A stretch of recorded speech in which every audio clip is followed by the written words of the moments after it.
So let's recording. All right. Okay. So today we prepared. A lot of our friends cannot be here with us. Some are going to be a little late, so we're going to start. Um, Today we have a very nice and active meeting going to happen. But we wanted to start with just a little refresher about what we discussed about the blueprint. Actually took a few notes that I wanted to cover, so if you don't mind. I think I lost them too. Nope. All right. So we covered the whole aspect of the blueprint and how it shapes from. Can you hear me? Okay. Sound coming in? Good. Okay.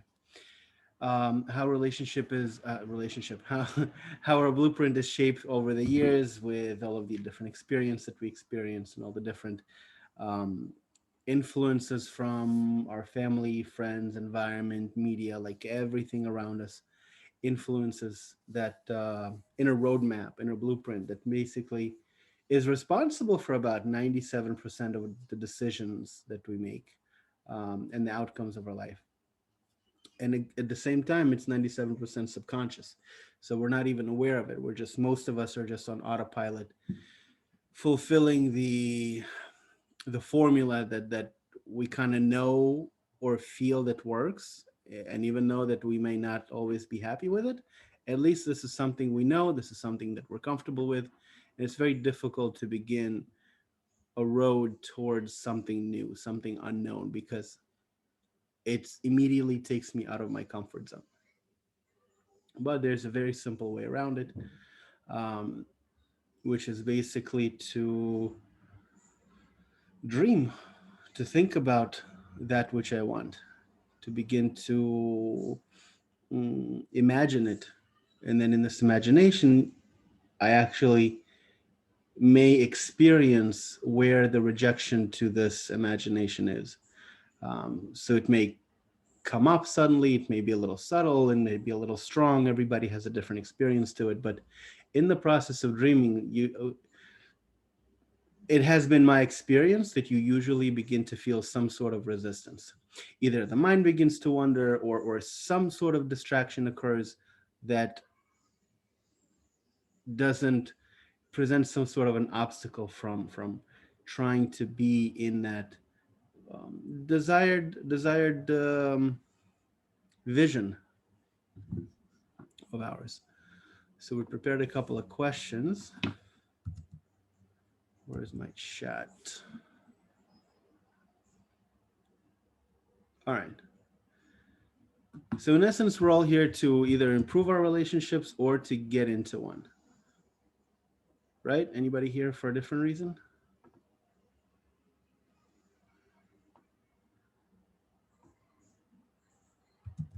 All right. Let's do a quick round. Why do I want to be in a relationship? Alan, let's start with you, troublemaker. I'm really not. Okay. Why? Okay, the question is, why do I want to be in a relationship? Because I am a very social butterfly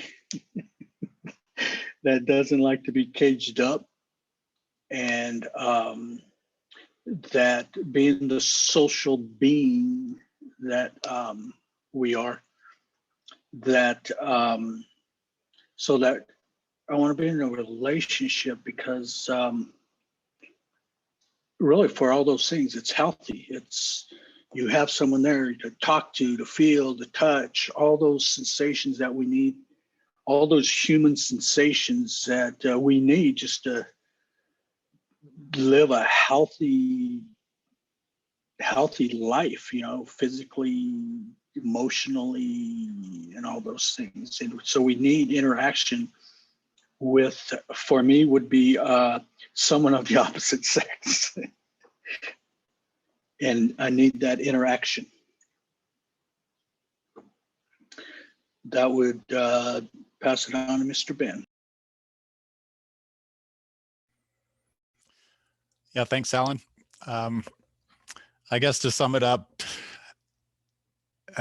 it's like I see a relationship as an avenue to realizing my full potential, and that I don't want to be. I want to experience like an expanded sense of self, so that I'm not just seeing things from my viewpoint, but I'm seeing things from another person's viewpoint, as well as like what we create together. So it's like, and ideally that would, you know, that relationship would be a contribution to the larger society as well. So yeah, I guess that's my response.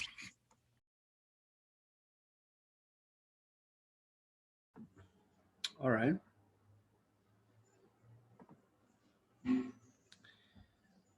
So why, if this is what we want, why do you think we don't have what we want?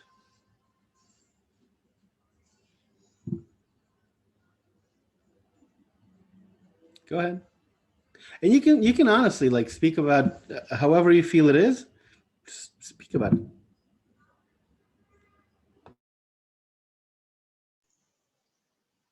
Why don't I have what I want?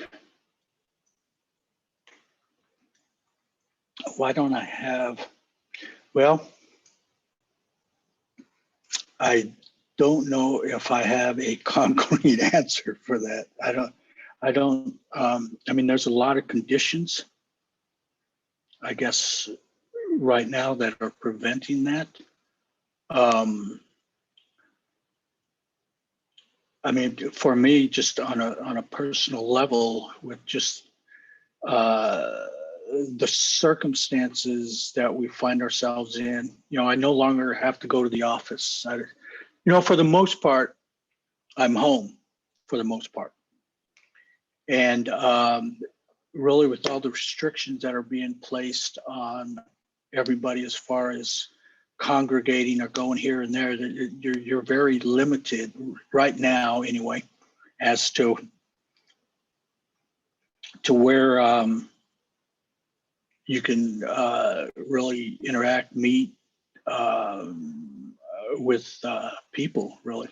So currently, you know, it's just probably more so on the restrictions right now than anything else. But then again, before the restrictions, I was in the same boat. So I don't. But I'm going to blame it on Corona, man.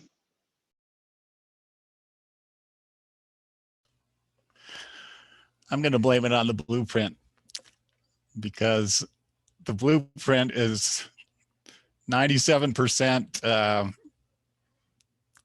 unconscious, 97% determined by the environment, by the society around us.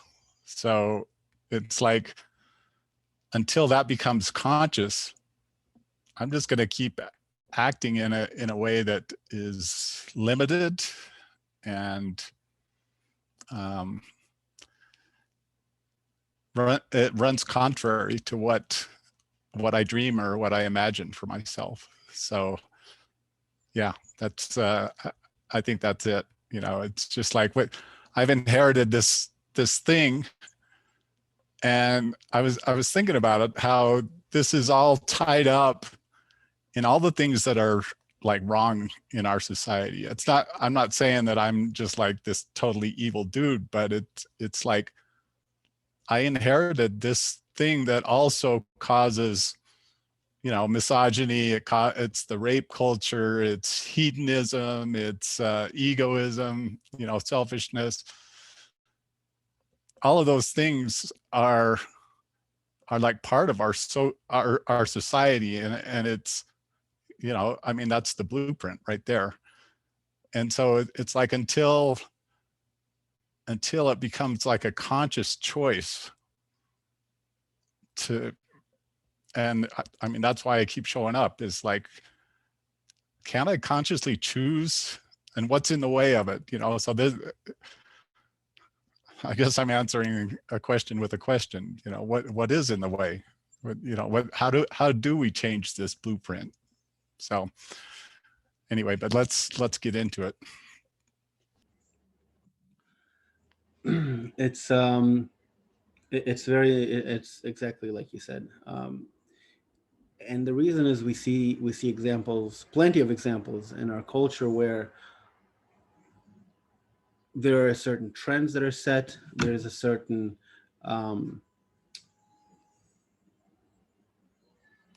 certain things and habits and pursuits that people take on themselves because that's a general flow that the environment, their environment, influences them to do.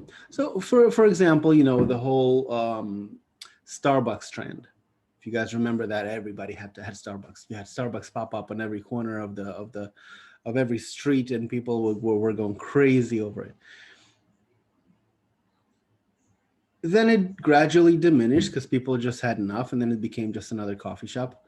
But then you have these little trends in society, just depending on really the want of a person, right? Sometimes it's marketing, sometimes it's just the right combination of events. Sometimes it's the time. If you're looking at even like 50, 60 years ago, or 70 years ago, if you were single after past a certain age, you were like the outskirts of society. It was very hard to become a part of something of like to be looked at as somebody worthwhile if you're not married and you have a family. I don't know how it was in the US, but I know in the USSR, where my parents come from, that's for sure was the case. 19, 20, you're married. Like that's it. And it was really just strange to see people who are not married after a certain age. You always had them, but there's a certain trend in society that makes people do what they need to do essentially to be a part of that. And the same thing with everything is that my want, my drive, that blueprint, it will get me to do whatever it needs to do to feel at ease, to feel good, to feel a part of something, because we're social creatures, just on like a pure animal level, we understand and we have a sense that we need a society in order to feel protected, in order to have certain security, certain very basic needs met. And so today, there is no such thing as unique anymore, because everybody who's unique has their own clique. They have their own environment, they have their own surrounding, their own habits and behaviors and trends, and that everybody finds their tribe somehow. Whereas before, it was really not as homogenous as it was, not as what's the word I'm looking for? Not as diverse as it was a long time ago. So where we're getting at is certain limitations within us that need to be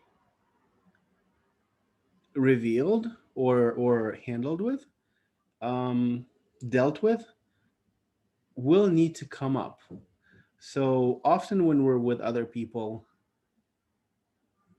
that interaction, sometimes it goes really good, sometimes it goes, you feel like it's not flowing with that other person. It's not like something just doesn't click. There's some resistance to that interaction. And if we act the part of the scientist, we can genuinely be curious about these situations and analyze them and ask, and what is it about this interaction that didn't work, and what was the resistance, and begin to look at our blueprint in a more, not like it's me, right? But this is a certain roadmap that has been instilled inside of my being, so to speak, that kind of dictates my behavior in certain situations. So the more I approach it with curiosity, not even judgment or anything like that, but just genuine curiosity, because I want to understand what drives my behavior, what drives my beliefs, what drives my who I am essentially, and my situation currently, then certain things may come up. And sometimes they may be uncomfortable, sometimes they may be things that from childhood and you never thought about it like in decades, but it'll surface. And then once it's in the awareness stage, it's not buried deep in the subconscious, like it's surfaced because you've asked the questions and you've researched and you've made it comfortable for yourself to hear those things that are bubbling up to the surface. Then it becomes a non-issue and you see how these certain interactions begin to just resolve themselves. Because a lot of the underlying currents of that blueprint is predicated on very basic emotions of protection, of fear, of childhood, certain traumas, let's say, or um, things like that. And the more we begin to give them room and actually accept them within ourselves, because usually they're hidden because we're on some level we're judging them, which is another thing. You can look at other people and see what you're judging in other people, and then you can begin to recognize what is that maybe you're judging about your own self. Because usually what we mirror on others is something that is actually deep inside of us, that we're not accepting or we're judging or we're battling and fighting. And that affects our reality on the outside, how we interact with what's outside of us, the relationship with other people outside of us, our friends, our family, our partners.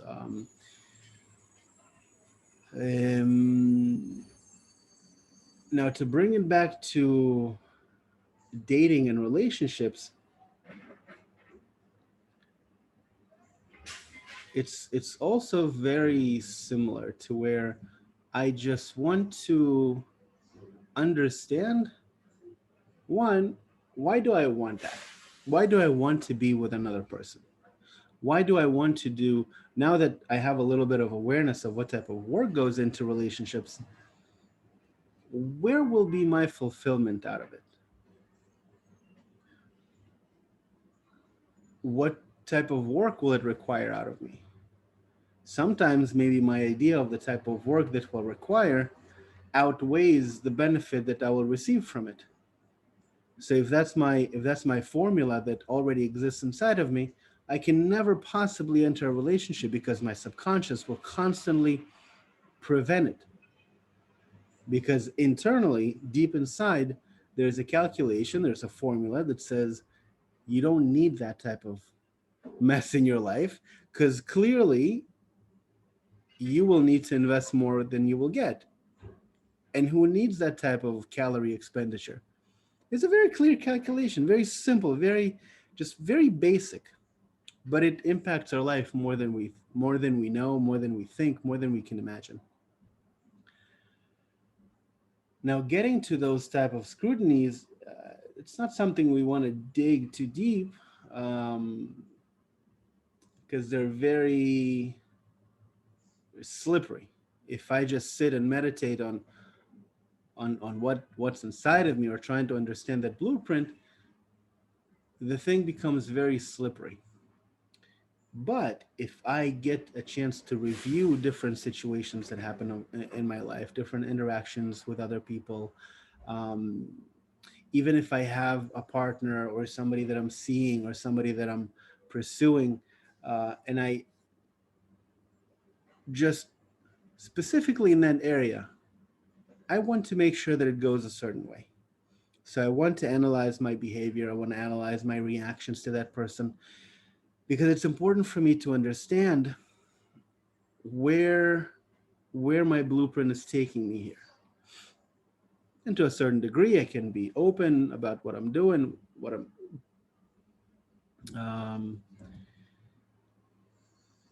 but that's basically it. It's like this inner blueprint that drives all of us is a very powerful mechanism that is built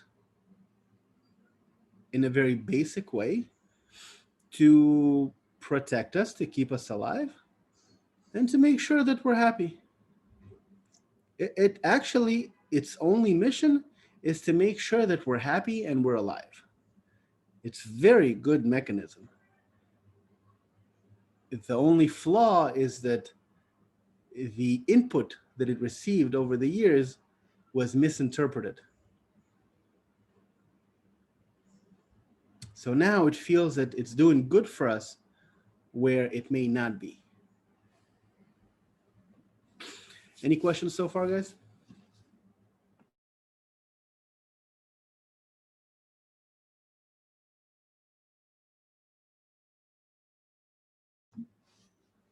All right.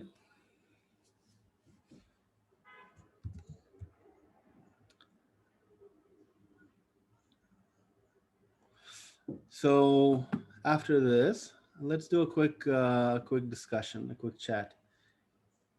What type of person do I need to be to attract the relationship that I want? What type of person do I need to be to attract the relationship that I want?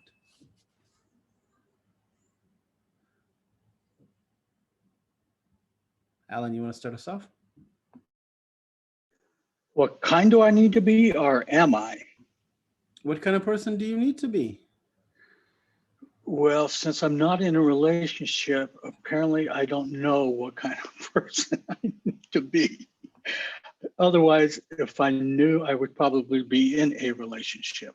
So apparently I do not know what kind of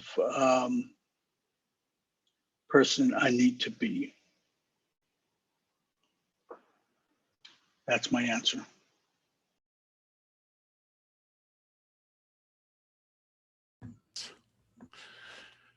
Yeah. So like Alan, not being in a relationship, not sure I know, but here's what I imagine is that I need to be honest and present and communicating, like what I'm feeling. And I think I just have this suspicion that if I were really committed to like examining my blueprint and, committed to that dream that I imagine for myself and for the world, really, I think that would be really attractive to somebody from the opposite sex. So that's kind of the way my head is working currently. Dan? Yeah, so say the question again. What type of person do I need to be to attract? Well, okay, so I mean, I'd have to be me because I have to make sure that I can it's up to me to select the right woman to match me. That being said, change. So I can't change to, I mean, I can fake stuff. I think that's a bad idea. Because I need to know if we're going to go together, right? But the change comes during the relationship. That's what the relationship is for. It's to help force me to change, and maybe, yeah. So and I think women, especially today, they will be very receptive when you're just a normal, nice guy, and you're just upfront with the way you are, and and I think that's okay. I want to add some if I can, because I think it's very difficult, almost impossible to self-assess, right? because we don't have the ability to assess ourselves accurately. You know, it takes something from the outside of us to assess how we really are. And I'll tell you, you know, I came aware of this when I was in my 20s, that I was trying to play matchmaker with two friends that I knew very well, right? So I set them up because I thought, but it's kind of like Dan was saying, you know, I had a friend that was just the soup. I mean, this guy was like, if I was a girl, I'd want to be married to him, you know? And then the girl was like, she was like, I'm like, yeah. And so I was like, okay. So I was talking to him about each other, right? And they finally went out. And after it was said and done, both of them come back to me and said, how in the world did you think that I was going to like that person? Both of them. But yet I knew both of them, and I was like, yeah. And somehow I thought, hey, you all are going to be a good match. And both of them came back and said, oh my God, Alan, why would you think I wanted to be with them? So I think it's just very hard to assess ourselves accurately to what kind of, yeah. I mean, it's kind of like Dan said, okay, so you're a good guy, but you know, a lot of girls don't want good guys. They want the bad boy, you know, and if you're a bad boy, there's girls that want a good guy. So it's, I mean. So I've got something else to add too. Like I noticed that I've been really sensitive, like taking things personal. Like when my wife would come back with some kind of criticism or judgment or something, it was like, oh yeah, that's the truth, you know? And I would be hurt because I would take it in, you know, I didn't have any kind of shell to deflect it or anything. And so I think that's one thing that I guess I would like to attract a relationship, or I would like to be the kind of person who just can roll with it, you know, and doesn't like keeps the end goal in sight rather than all the bumps in the road kind of a thing. So yeah.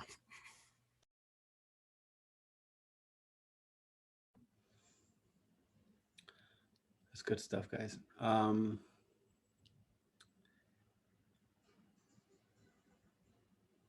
So Alan just mentioned self-analysis, so I do want to address that. There's two types of analysis, and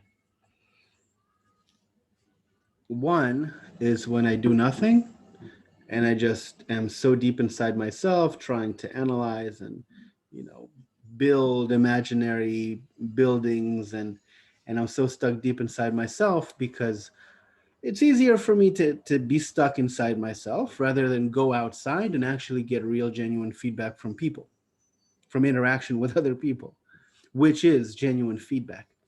And then based on that feedback that I get from other people, whether I get slapped or I get sent to hell or I go on a date or whatever the case may be, that interaction is a direct reflection of just my ability to talk, you know, to interact, to connect with somebody else.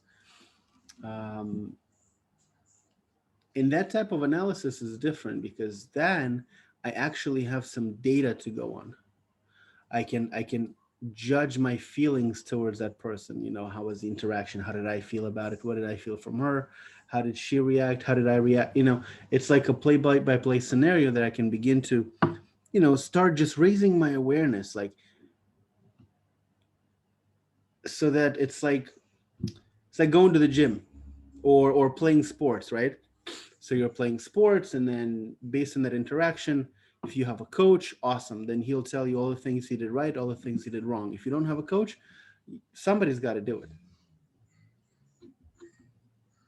So that type of reflection is important, not to go too deep, but just the surface level interaction with other people, and also in relation to the goal, because eventually we're not just talking to other people. We have a certain goal in mind when we are in a relationship, or we want to be in a relationship.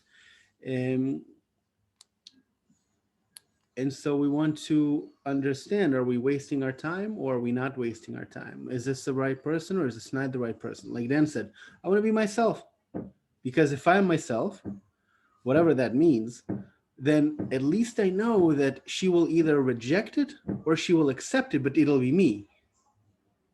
You know, if she accepts it, awesome, because it's me. I don't need to fake it for the rest of my life. If she rejects it, great. I know in advance we're not meant to be together. Like you said, she needs a bad guy or she needs a good guy or whatever she needs, but she needs who she needs and I need what I need. And if we're not compatible, then it's better to leave this thing behind early than to spend another 6 months and then figure out we're not compatible.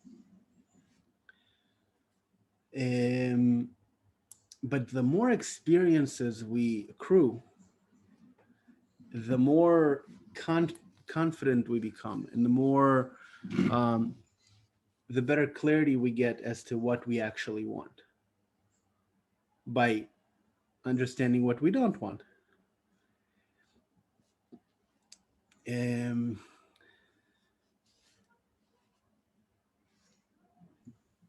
Can I add something real quick? yeah, Just because of the question where it says, I am the person. I just want to tell you what, when I was single and we had our group of single friends, one of the things we used to do was we take these self-analysis tests, right? You know, you have this test where you assess yourself, right? So we would do that. We would assess ourselves, right? And then we would pass it on to the person next to us, because we were a tight-knit group. So we all knew each other, right? And we would pass that test on to the next person and ask them that same test about you. In other words, it wasn't no longer a self-assessment. It was, you're assessing the person to the right of you. The disparity in how you see yourselves and how somebody else sees you was so starking. And that's why I'm saying that we can't accurately assess ourselves, because it's impossible, because our ego doesn't allow us, because we always think we're probably more like this. It's either one, you know, like this is really like, we answer the question like, I want to be this way, and I think I'm this way. And I mean, I'm telling you, to assess, you know, so the question says, am I the person? I don't know if I am that person that I need to be. You would probably have to ask one of my friends if I'm that person.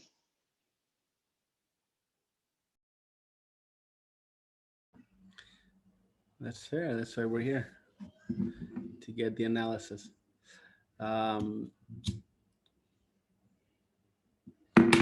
What else? Any feedback? Any questions?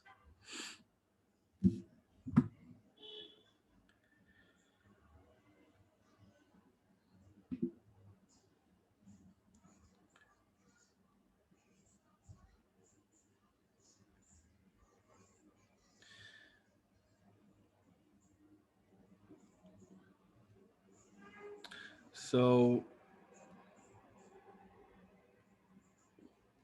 maybe we can do a quick round on, because we did a round about why do I want to be in a relationship. So maybe we can discuss what type of, because we all have enough experience as to, you know, with relationships and dating and whatever, to at least have an idea as to what type of woman I do want, what type of relationship even I do want. Right. So maybe we can do a quick round about, how do I even begin to envision that type of relationship? How does it look like? How do we interact? How does it feel? How do I feel towards her? How does she feel towards me? Let's start bringing that into our the picture in the mind, my mind's eye. Alan, go for it. How about you, I've talked enough. Let's start, how about we go with Ben and I'll bring up the rear. I've been talking too much. Go ahead, Mr. Ben. Well, early on, like, I don't know, 2 or 3 or 4 weeks into our process, you asked a similar question and said to write it down, come up with your ideal woman. So, I've got this piece of paper right in front of me so I don't know if it's okay to read this, but well, here goes. I've got the microphone. So kind, intelligent, independent, health conscious, spiritually oriented, sociable, someone who cultivates relationships, and then respectful, considerate, generous, grateful, present, relaxed, joyful, and appreciative. So those are all the adjectives that I came up with. So relaxed is a really important one for me, to just feel like we're able to be present with each other and there's no pressure on each other to be somebody we're not, that we can just, So, and then as far as activities go, it's just like, I like simple pleasures. I like time in nature. I like shared conversations, quiet conversations, wholesome, tasty meals. And then I like to do, like discuss books or movies or social issues, travel, that kind of thing. So that's what's on this piece of paper. So.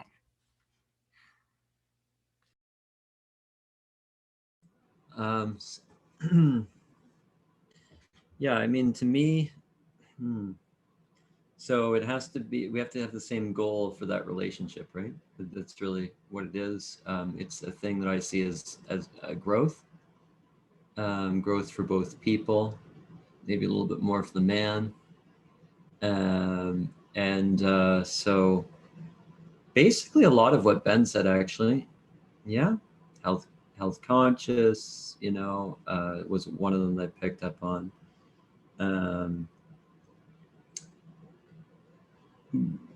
But someone who it's so hard because women are just like everybody else, so complicated. So, does she have to be patient when she should be patient, I guess? Like, you know what I'm saying, right? Like, people are so dynamic,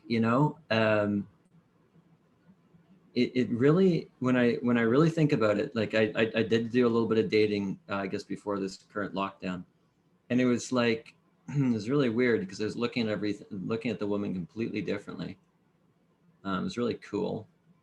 But it's like, you realize, like Ben said, spiritually, like centered or something like that, and it's like, it's true though, like, where are you on that path, right? And one was like, she's not there.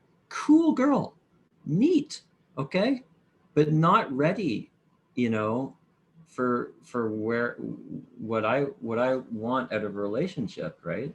Just, that's not where she is right now.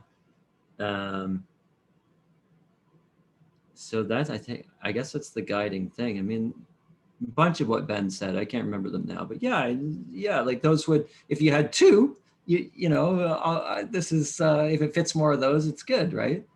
But yeah, the guiding principle is that main thing, I think. I'm not sure how to deal with that yet. It's very cool though. Now Alan's turn to talk. Well, I get a little advantage that I'm older than you all. And so I have a little bit, and so just through my experience that I've kind of done away with those long lists of everything I want out of a woman. And it's really come to be very, very basic, language, that make sure that language isn't a barrier. She's speaking some foreign language and you're constantly, and this has happened, this is why I know. And you're just trying to constantly, you say something and they're like, what? And I'm like, okay, that's not what I meant. This is what I mean. I mean, so just like language, and you just have really basic interests together. It doesn't have to, you don't have to have, for me, again, I'm talking, you don't have to have this laundry list for me to go. You have to be interested in just very basic interests that you share.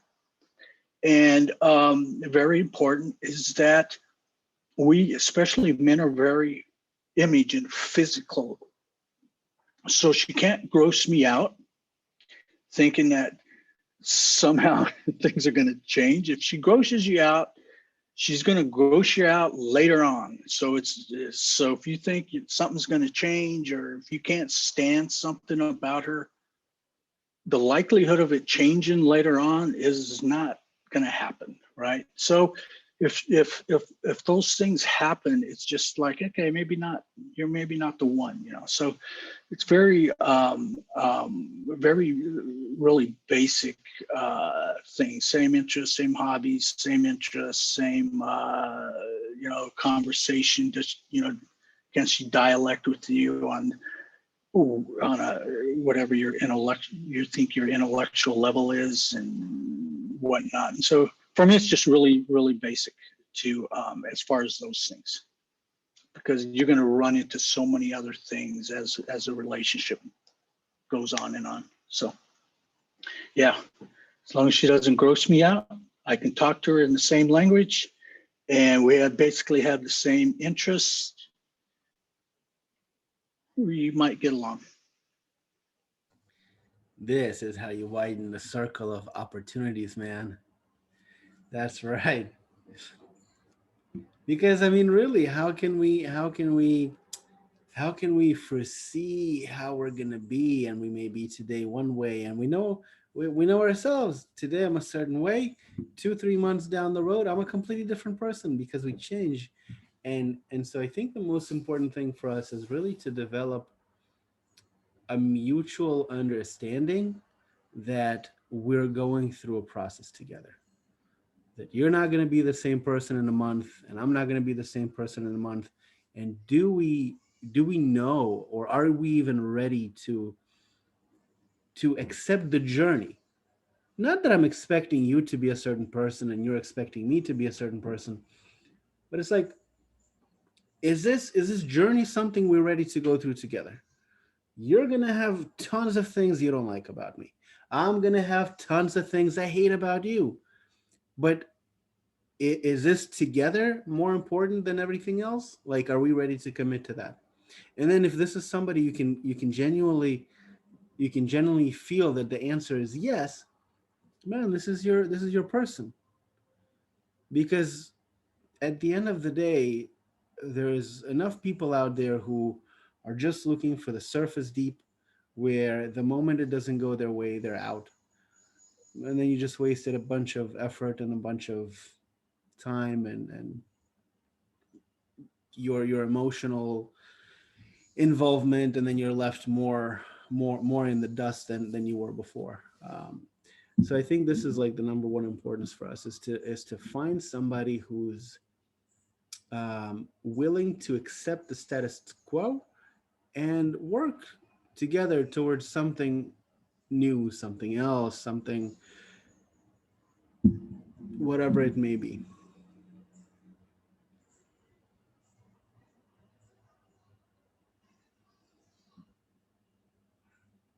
And how do you find that person?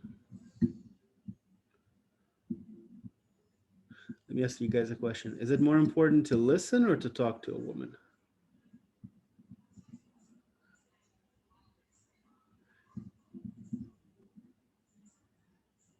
Everybody's muted. Everybody's laughing and everybody's muted. Because we all know the answer. I don't know. I want to hear it. We're not giving it up easy, eh?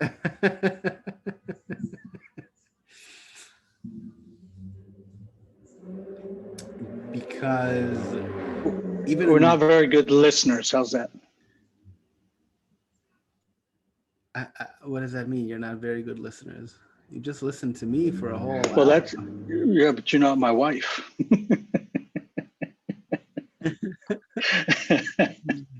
Oh, We need to be better listeners, because I don't think any of us probably have difficulties talking.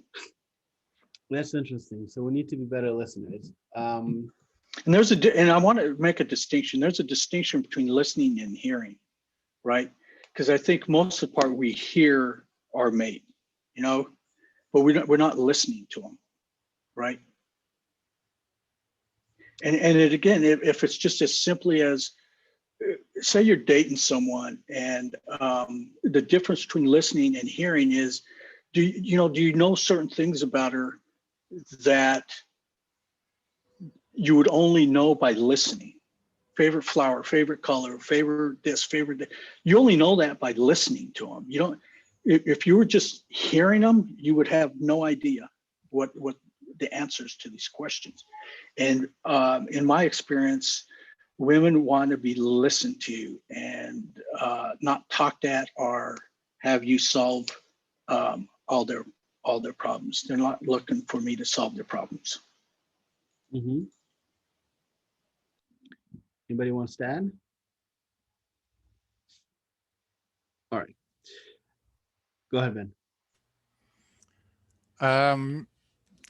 Yeah, I mean, conversation consists of both speaking and listening, and but I think the art of asking questions, you know, that like really developing an interest in what she's saying, and you know where it comes from, and taking it deeper, taking it to a deeper level. I think that could really enhance the relationship. Because I have to understand my nature. And my nature is I'm not going to invest in anything unless I find interest in it. If I find her interesting, if I find her like somebody I may be actually interested in, like in who she is as a person, then it's somebody that interest will help me invest in that relationship, invest in her as a person, and therefore, you know, the relationship will actually grow and foster and can develop into something. Versus, you know, if it's surface deep, which instinctively is, and then we're convincing ourselves, like, often, like, here's how bad dating looks like. She's asking you questions, you're talking, and she's just like, oh my God, oh, he's so great.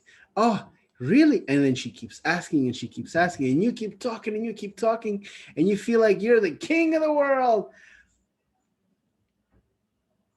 The whole time you just feel great about it. I feel great about myself because I just gave an interview for an hour and a half. I don't know who the other person is. I feel great. And she feels great because she made me feel good. The problem is that it does nothing for a relationship. It's just I fulfilled my ego, she fulfilled her ego.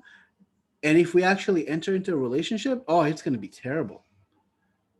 Because none of us are in our roles when this type of interaction happens. Because my role is to approach it strategically and understand that my nature is to consume, to take advantage, to, you know, and also the flip side of it is to invest and to nurture. And the question is, what do I focus on? Like, I need to actually enjoy something in order to invest and nurture it.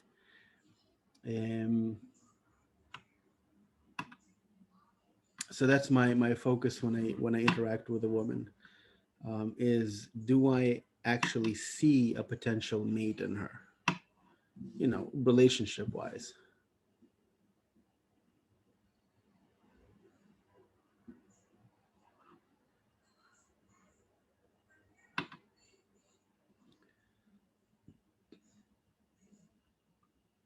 No, everything's good. You guys are happy with your lives. Just perfect. You know, there's a question. Can you repeat the question? Which one? The one you want us to answer. I want to find I out. didn't. Okay, go ahead. I want to find out what stage of your, I guess, life when it comes to relationship are you guys at? Are you totally content where you are, and like just if it happens, great. If it doesn't, great. Are you actually looking for a relationship? Is it something that there is like a desire? Is it burning, or is it just a little simmer? um I'm trying to gauge, Okay. I guess. Go ahead. All right. All right. So mine comes in phases, right? I'm not a static thing. If it changes all the time, right? And COVID doesn't really help.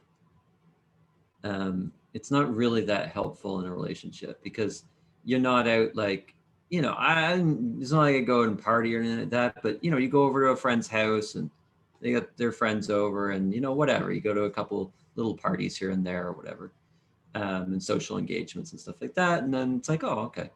But yeah, so it's very, it changes all the time. I've gone from like, oh, no, I don't want, like right now, for some reason, I don't want anything. Not interested at all. Previously, before this last lockdown, ready to go, very excited about it, pursued it. Met some women, nice women, you know, um, and then it drifted away like a little bird.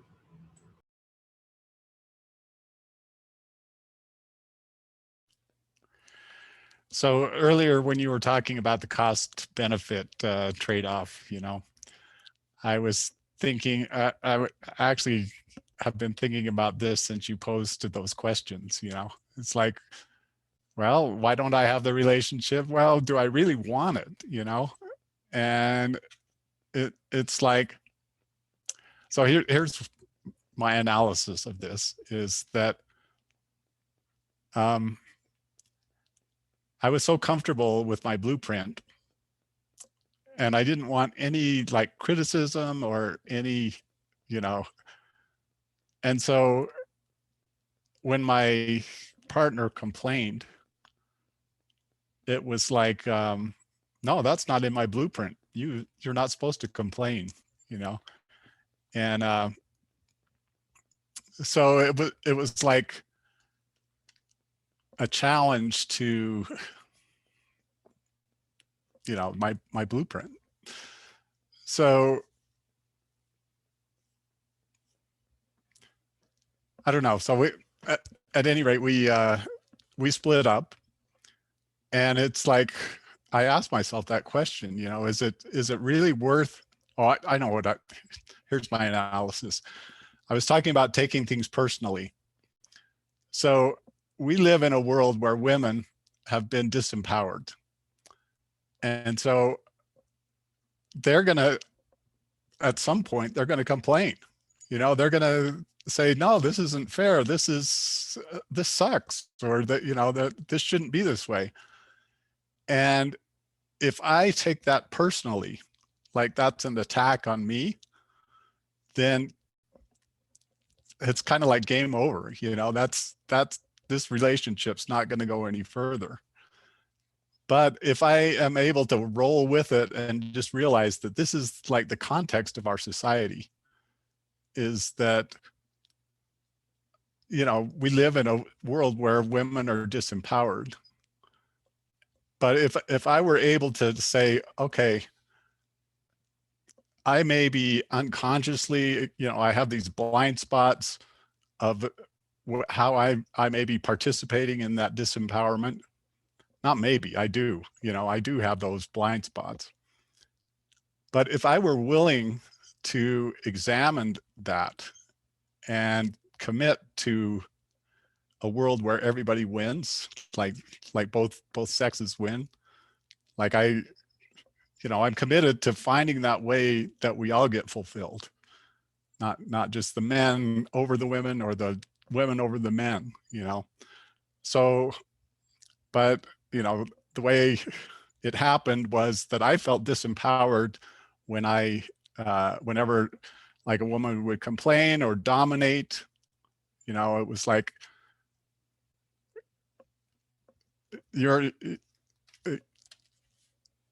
I felt like it wasn't about me. you know, like their complaint or their action was like a response to something that happened in the past. And so I can't remember the question, but it's like that's kind of, I'm committed to a world where everybody wins. And so, all right. So that's, put that aside. I've got something else to talk about. It's, so part of that blueprint was that they've got to be attractive, you know? And so I found myself attracted to younger women, but these younger women don't have the maturity that of life experience that I would really appreciate in a relationship. So the question for me is, do I change that blueprint to say, well, maybe I could be attracted to women who are more at my stage of life that have this maturity and this outlook. And maybe that's more important than, you know, the physical attraction at this point. So now I remember the question. It was, what stage of life are you at? So it's like I can kind of take or leave relationship, and it would be nice, you know, it would be nice to feel like I succeeded at a relationship, and nice to feel like I was a contribution to making the world a better place, you know, or you know, moving that bar up just incrementally on like making relationship a good thing rather than, you know, maybe a little less challenging for the future generations. That was a long answer. Sorry if I overstepped. That was really cool, because that is like, it's like a perfect example of how complicated this is. This is not just like, oh, I'm going to go out and get a woman. It's not that easy. Like the thing with the age and the, you know, the age and the maturity is one that comes up a lot, right? It's not so easy, man. My even like my dad never remarried, and he went on like tons of dates. But he's like, they're all like, you know, it's generalizing, but it's like, they're all crazy. Like it was really hard, right? Like it was a new era, right? Like my dad was married for a long time, and he had no problem attracting women or anything like that. But he was just like, God, this is like really, really rough right now. And I'm sure the women have it even worse at this point than we do. So it's like, again, we're getting back to like the society. And just on top of that, a very, you know, a very wise man that I was listening to a couple weeks ago or a week ago said, like, why would you want to bring a child into this world? And it's like, it's heartbreaking, right? You know, and it's like, that's one of the main things of a family, right? The wife and the kid. And the thing is like, you've got that on top of us now, right now too. It's like, what the hell is going on with the world? Like, you know, there's a lot of things having issues. And I think a good woman is fantastic. But if you get the wrong one, you're in really big trouble right now, because you got you could have a lot of pressure on you right now, right? As a man. And we don't have a society where we can go out with men and offload it and stuff like that yet. We don't have that. Quite frankly, we have the opposite of what Ben is saying that he wants. And I agree with him very much so. But it's the opposite right now. It's a war zone, and we're going to make babies. Yeah, this is hard. This is difficult.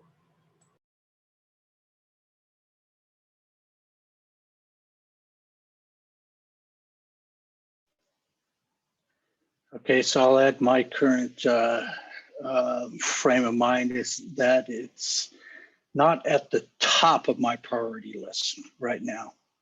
That there's a lot of things on my plate right now that just isn't at the top of my priority list.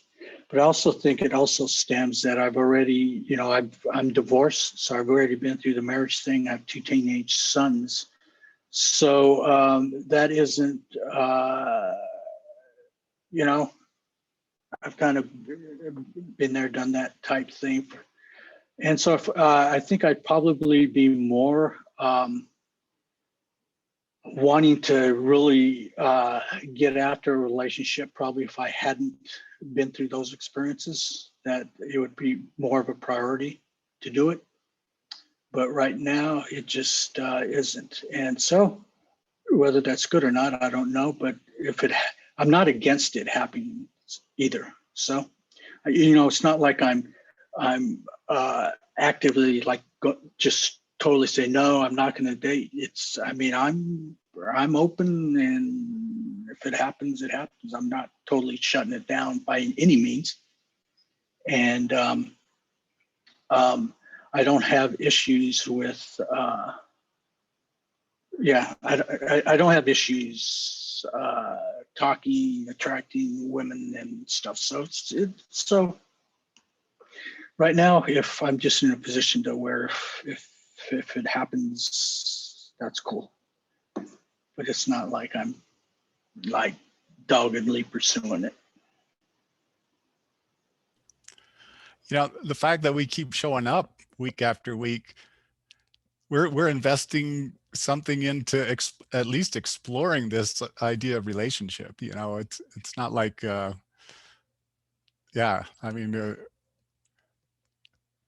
we want to know, or at least I want to know, is it possible? But and that's interesting, Ben, because what?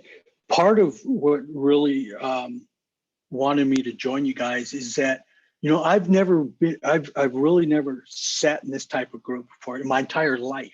And my dad wasn't the type that sat me down and kind of had the birds and the bees, and this is how that never happened. So I've never really, it's just kind of been locker room stuff and trying to, it's all been trial and error. And so now coming to like this group where you're actually engaging and trying to see how you can actually strive and work towards a healthy relationship, and not to think that I know everything, because I definitely proved that I don't. So it's really helpful that I'm engaged, that I can listen to you all and going, okay, yeah. So this is really the first time in my life that I've engaged in this type of interaction, to where I'm hearing you all and realizing that I need these external advice on how to attain, a good relationship. So. Awesome, guys. Really appreciate the feedback. The reason it's important for me is because, clearly this is not the end of the road. This and this is just like based on your feedback and whoever's feedback that participated before. This has to expand. So part of, and I can stop recording now, but